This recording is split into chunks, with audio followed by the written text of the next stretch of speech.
midnight now. So what's gonna happen? We got Dumbledore here, past midnight. He's taking the light from the street. And we got the cat, which is McGonagall.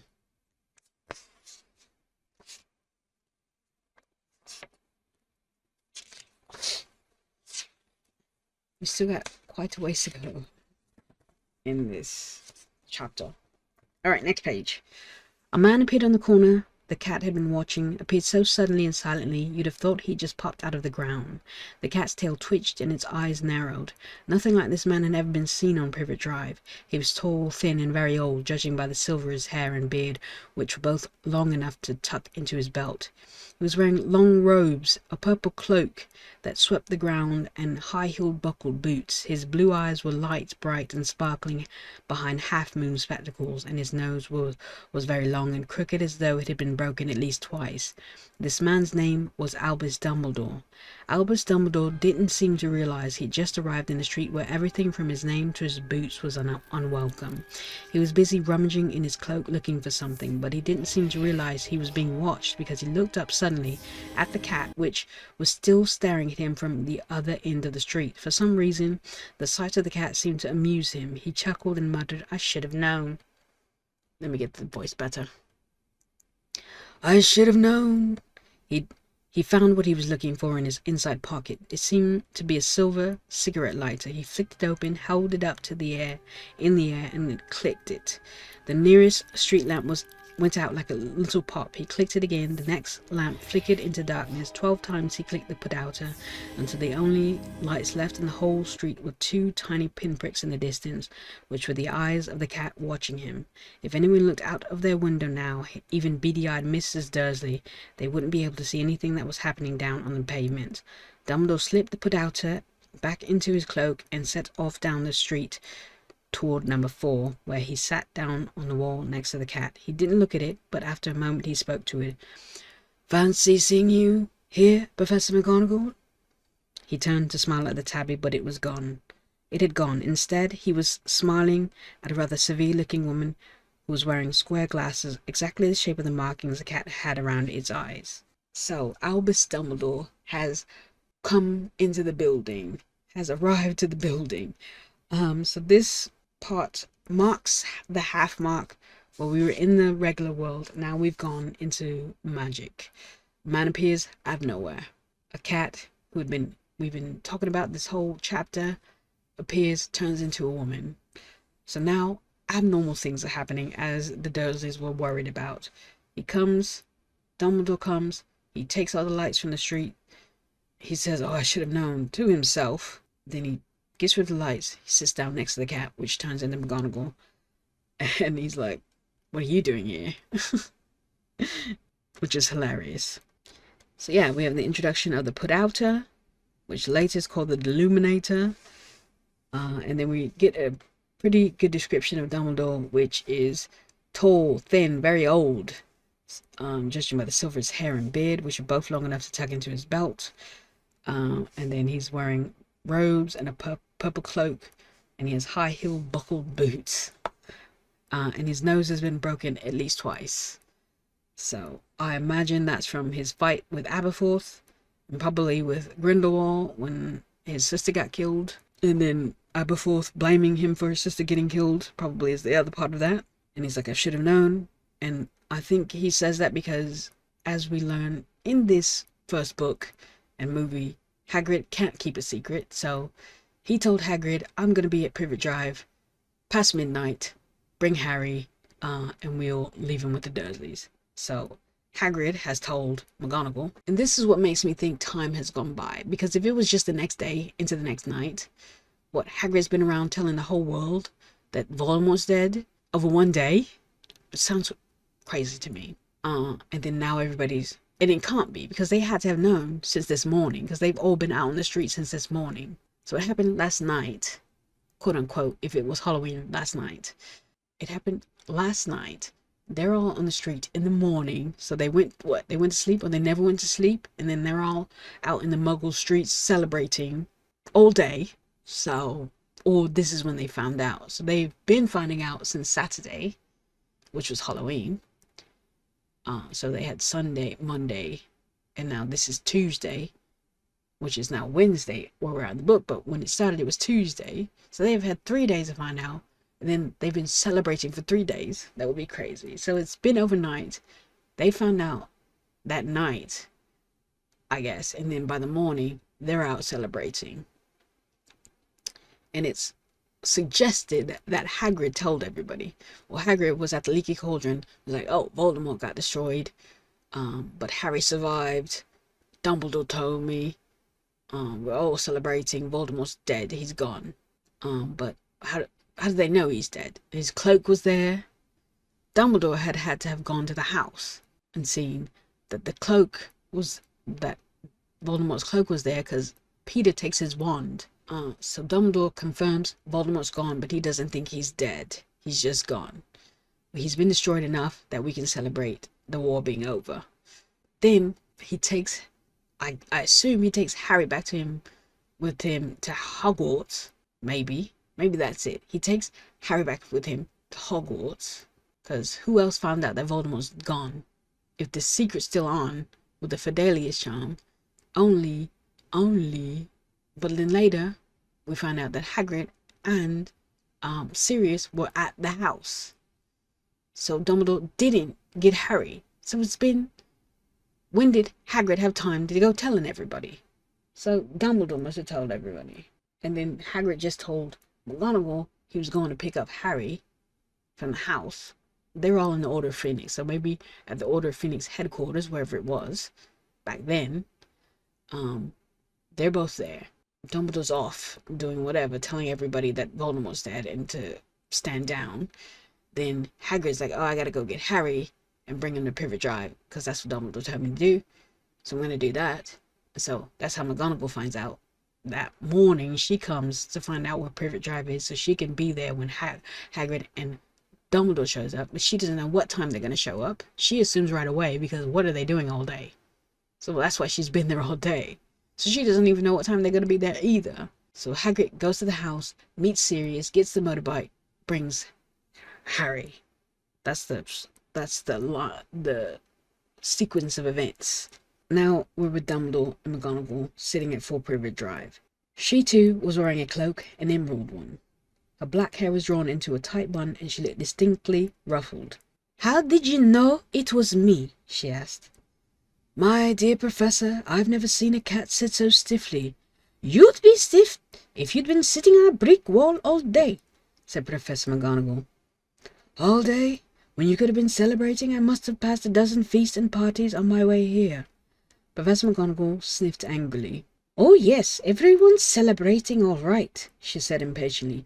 You'd think they'd be a bit more careful, but no. Even the Muggles have noticed something going on. It was on their news. She jerked her head back at the Dursleys' dark living room window. I heard it, flocks of owls and shooting stars, but they're not completely stupid.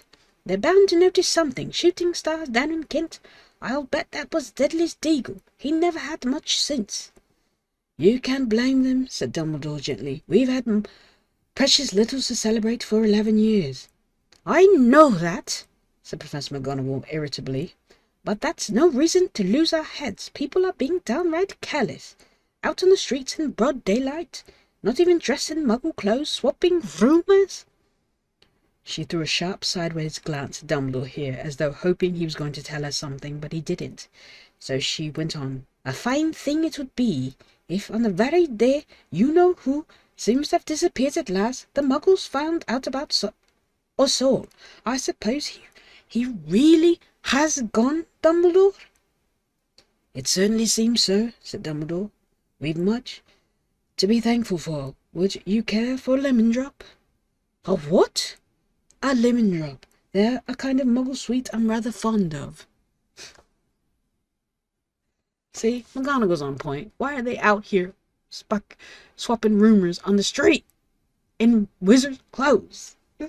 Shooting off shooting stars from their wands and sending letters around with owls. I mean, yes, the gossip's getting around. I get it.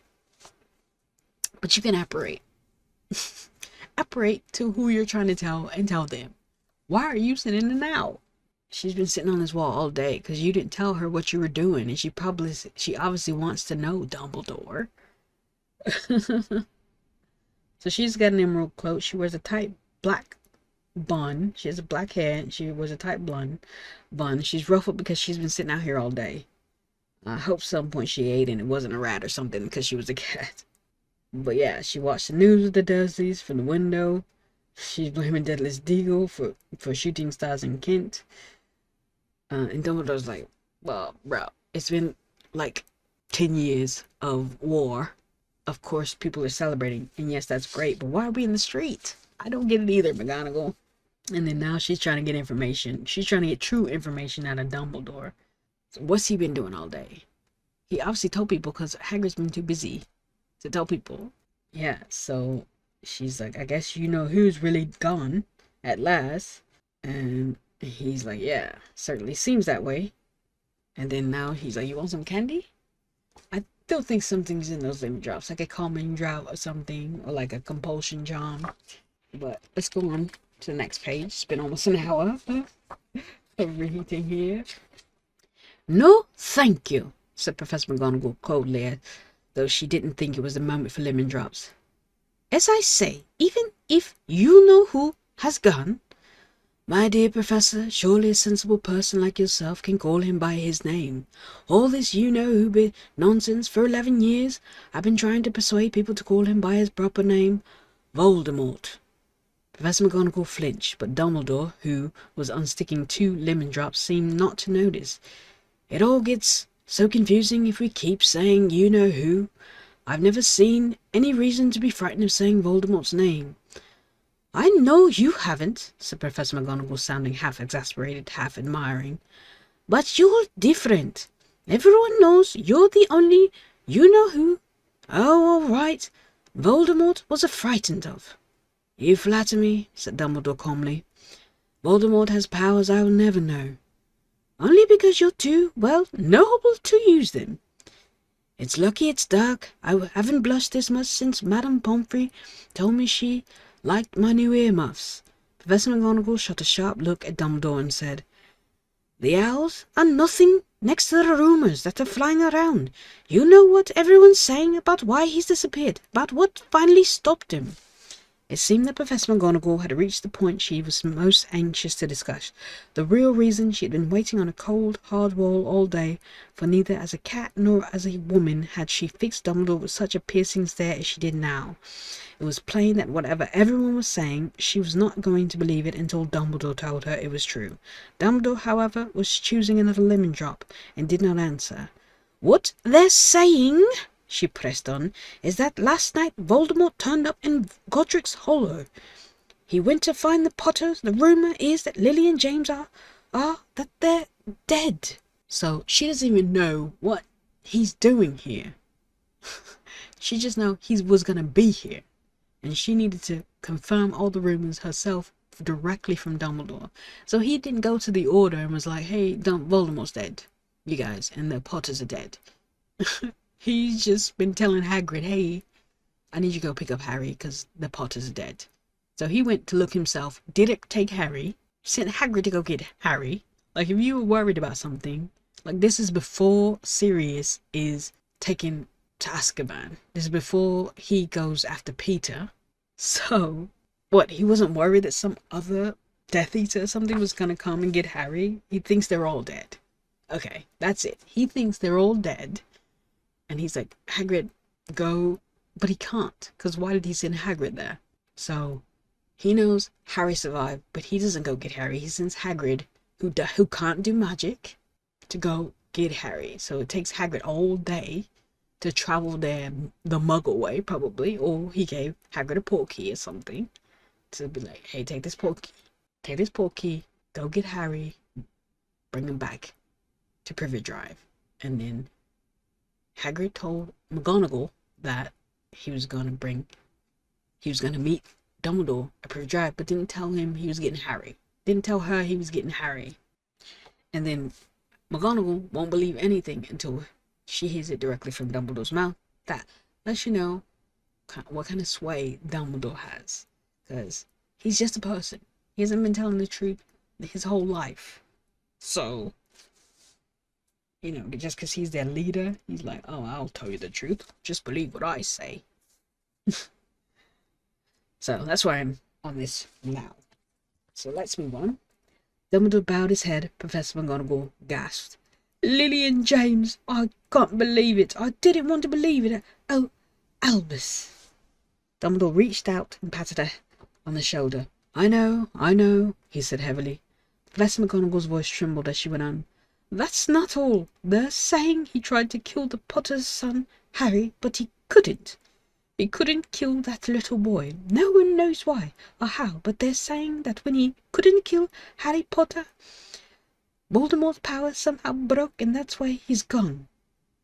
Dumbledore nodded glumly. It's true, faltered Professor McGonagall. After all he's done, all the people he's killed, he couldn't kill a little boy. It's just astounding. Of all the things to stop him. But how in the name of heaven did Harry survive? We can only guess, said Dumbledore. We may never know. Professor McGonagall pulled out a lace handkerchief and dabbed her eyes beneath her spectacles. Dumbledore gave a great sniff as he took a golden watch from his pocket and examined it. It was a very odd watch. It had 12 hands but no numbers. Instead, little planets were moving around the edge. It must have made sense to Dumbledore, though, because he put it back in his pocket and said, Hagrid's late. I suppose it was he who told you I'd be here, by the way. Yes, said Professor McGonagall, and I don't suppose you're going to tell me why you're here of all places. I've come to bring Harry to his aunt and uncle. They're the only family he has left now. You can't mean the people who live here? Cried Professor McGonagall, jumping to her feet, pointing at number 4. Dumbledore, you can't. I've been watching them all day. You can't find 2 people less like us, and they've got this son. I saw him kicking his mother all the way up the street, screaming for sweets. Harry Potter, come and live here. Okay, this is his watch. Has the planets, the hands, 3 hands and planets. That's cool. Dumbledore has a name on it. Albus Percival Walfred Brian Dumbledore. All the initials. Hilarious. Yeah, so Hagrid didn't even tell her that he was going to be here with Harry. He just said, I'm meeting Dumbledore at Privet Drive. That's what he told her. For Privet Drive. And she just like, hey, why? What are you doing? None of that. Maybe he was on the way out the door and he's like, oh, I have to get something and bring it to Dumbledore at Privet Drive. Maybe he tried to keep a secret for a second. But yeah.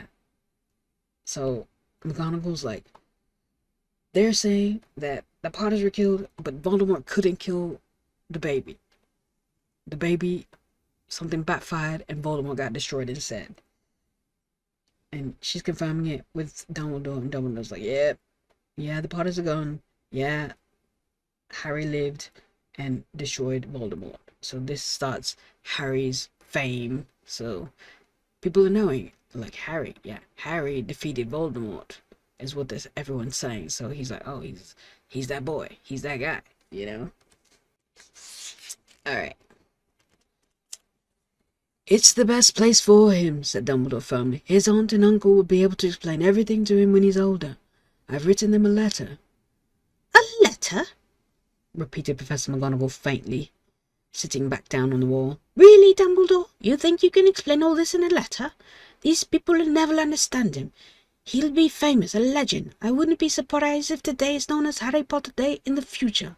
There'll be books written about Harry. Every child in our world will know his name. Exactly, said Dumbledore, looking very seriously over the top of his half-moon glasses.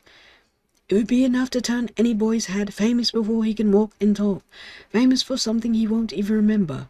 Can't you see how much better off he'll be growing up away from all that until he's ready to take it?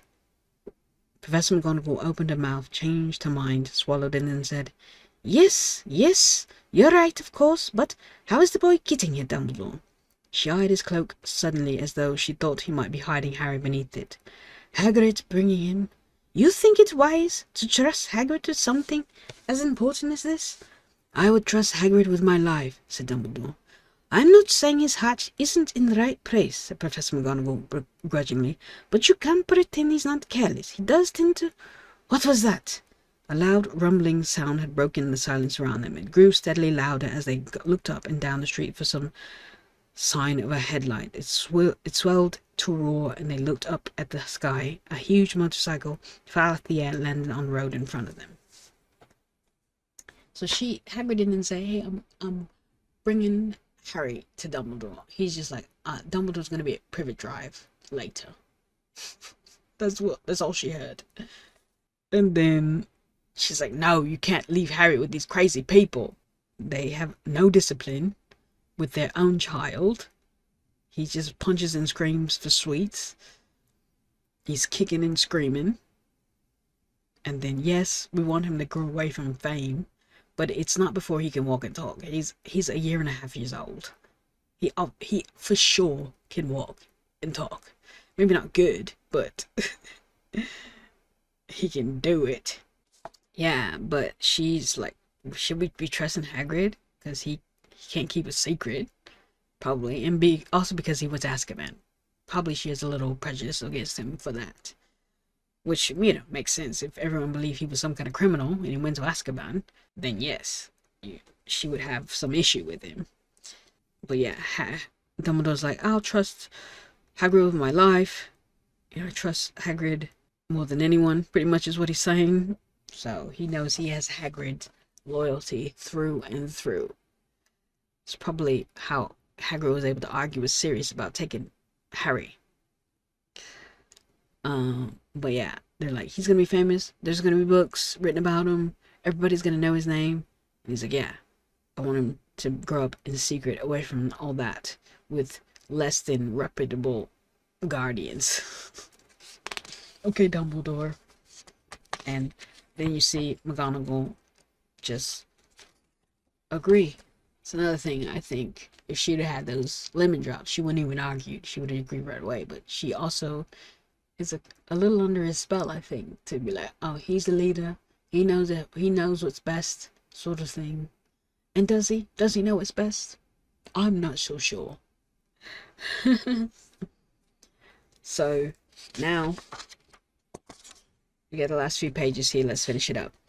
If the motorcycle was huge, it was nothing to the man sitting astride it. He was almost twice as tall as a normal man and at least 5 times as wide.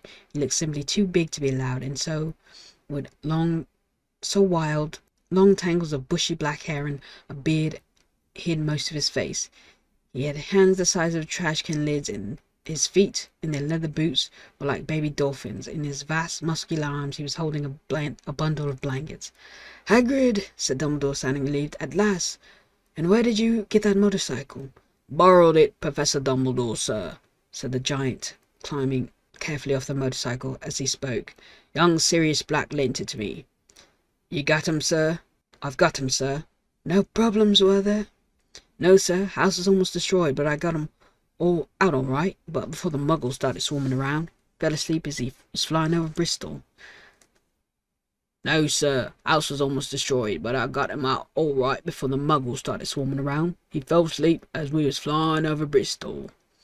Dumbledore and Professor McGonagall bent forward over the bundle of blankets. Inside, just visible, was a baby boy fast asleep. Under a tuft of jet black hair over his forehead, they could see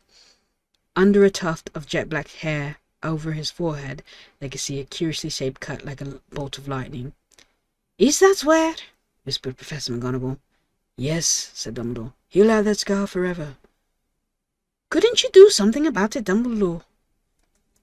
"Even if I could, I wouldn't. Scars come in handy. I have one myself, above my left knee, that is a perfect map of the London Underground. Well, give him here, Hagrid. We'd better get this over with." So Hagrid's explaining how Godric's Hollow was. The house was destroyed. Muggles are starting to come around. So any Fidelius charm, I guess, broke from the explosion that happened when Voldemort's charm, or Voldemort's killing curse, backfired. So I guess that it was powerful enough back blow of magic that it blew off the Fidelius charm. That's why everybody could just show up to the house now. Okay, makes sense. And I guess Dumbledore didn't go ahead of time to see, so it's assumed now that Hagrid went as soon as Dumbledore knew that the Fidelius charm fell, he's like, send Hagrid right away. I'm busy doing schoolwork because it's October and we have our feast. So he's like, go get Hagrid or get Harry. And Hagrid shows up there, runs into Sirius. Sirius is probably like, give me Harry. And when he's like, well, Dumbledore wants to take him here. And I assume Sirius is like, okay, but I'm going to come back and get him later. But he ends up going to Azkaban because he wanted to go after Peter. But I guess Dumbledore could just feel that Voldemort was gone if he didn't go look for himself. He had to have gone to look for himself. He wouldn't have believed it for himself if he didn't go look. Oh, I know what happened. Severus Snape was there. Snape went there to see for himself that Lily was dead. And that's who told.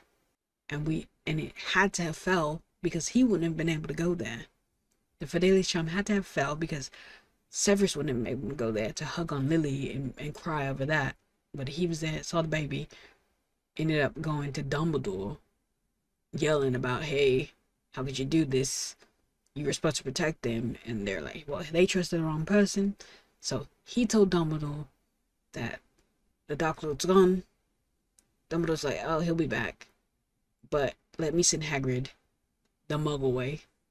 Travel there, go get the baby. And that means Severus left the baby there too. Because he's like, F this baby. I don't care about this baby. My true love's dead.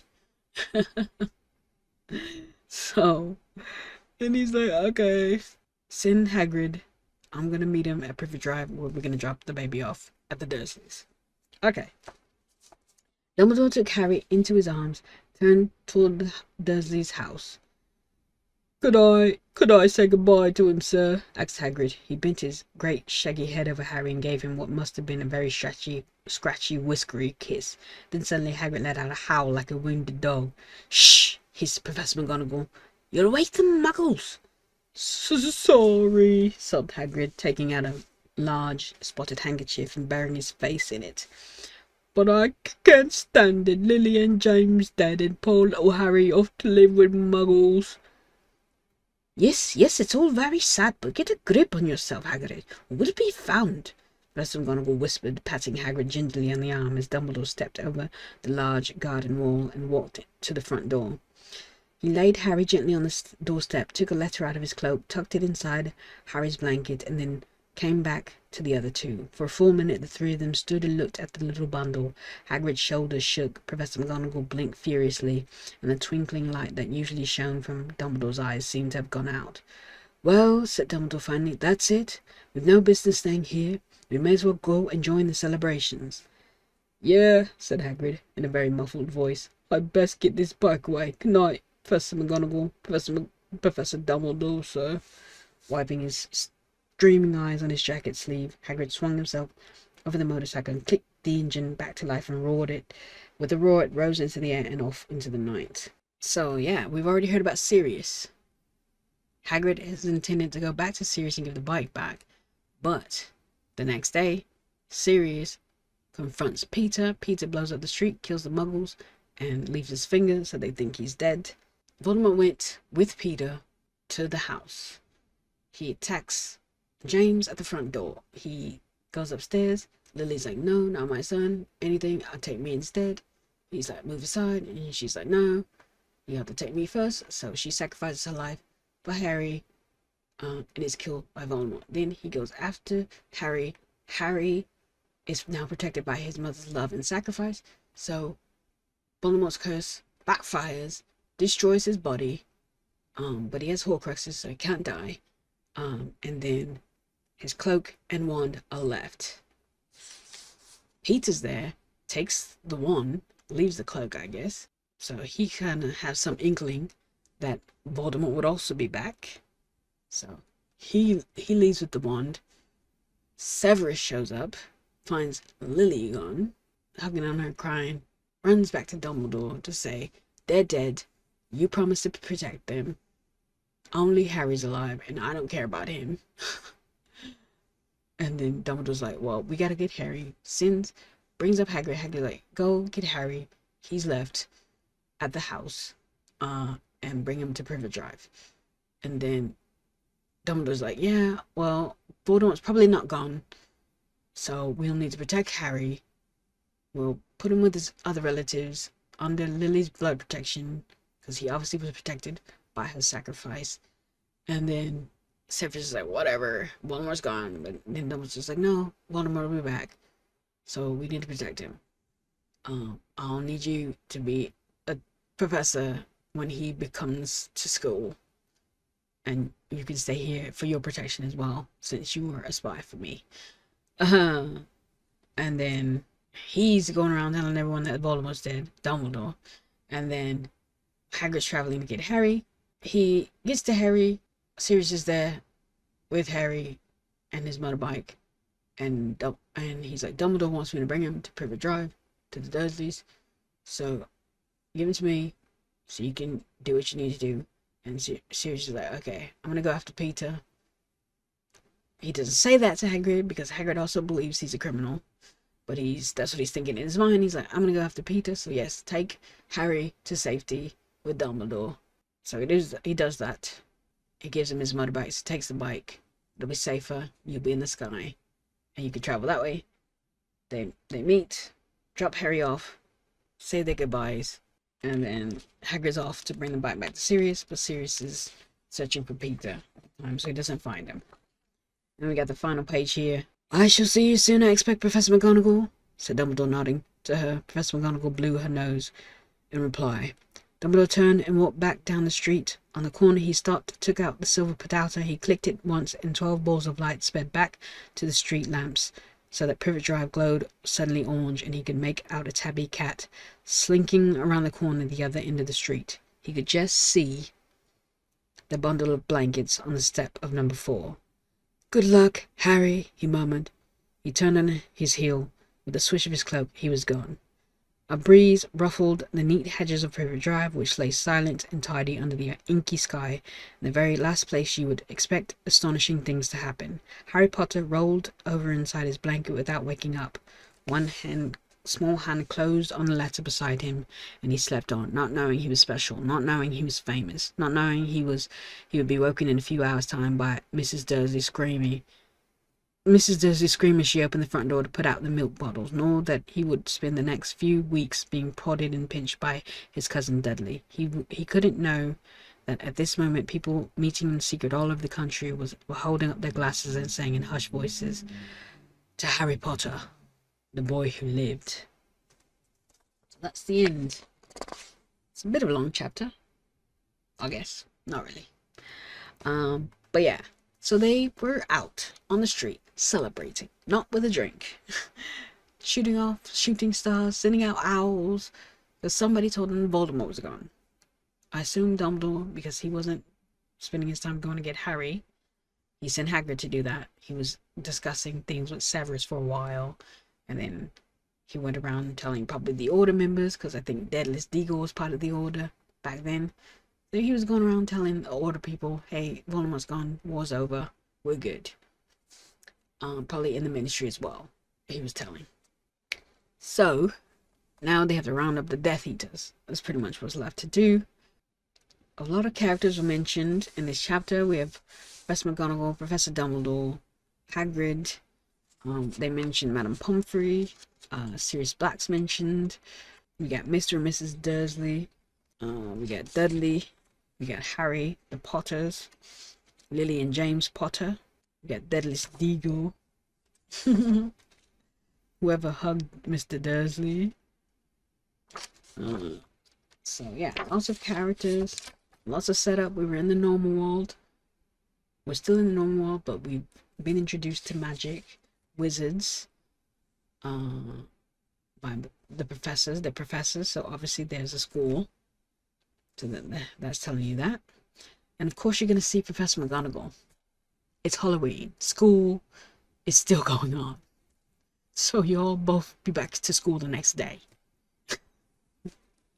I'll be seeing you soon. Of course you will.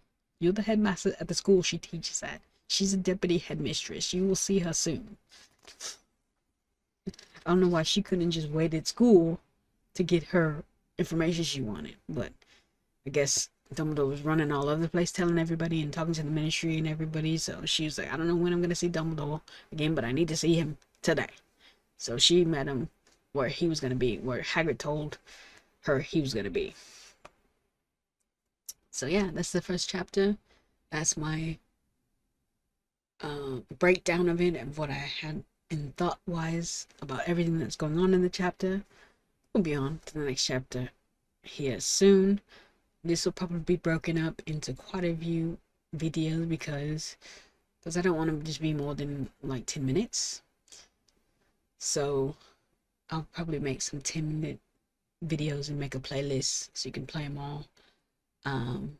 But yeah, I've been recording for like an hour and 20 minutes, so we'll probably make about maybe like 15-minute episodes, so it's not too long per chapter. But yeah, that way also we'll keep the copyright to a minimum as well, so I don't read the whole chapter in one video. Thanks so much for hanging out and joining me. Hey Ray, hey nerds, till next time, peace.